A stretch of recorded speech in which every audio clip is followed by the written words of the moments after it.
अस्सलाम वालेकुम दोस्तों, ही जगह तस्वीर तव्हांजे साम्हूं आहे। इहो ग़ुलाम मुस्तफ़ा कलियार वलद मीर मोहम्मद कलियार हाल वक़्त रहंदड़ लाड़काणो, PS हैदरी, तालको लाड़काणो, ज़िलो लाड़काणो।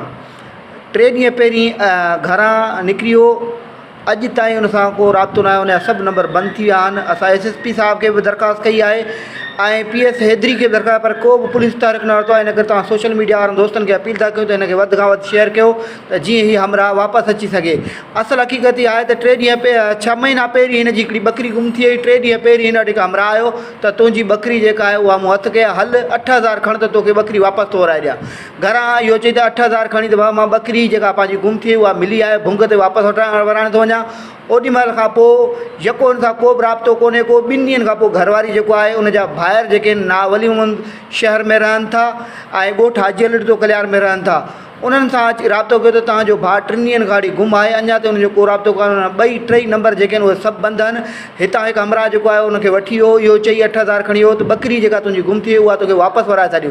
पर हिन वक़्तु को बि राब्तो कोन आहे। पंहिंजे भाउ जे जल्दी करे पोइवारी कयो, ईअं न जो किथे को गुम थी वञे। असांखे वारसनि खे सभु जेके हिते जा कलियार आहिनि उहे लाड़काणे जा कलियार गॾिजी SSP साहब वटि ऐं हैदरी थाणे PS हैदरी ते दरख़्वास्त दाख़िल करे त असांजो हमरा गुम आहे, पर अॼु ताईं को बि उनजो ॾस पतो न थियो आहे।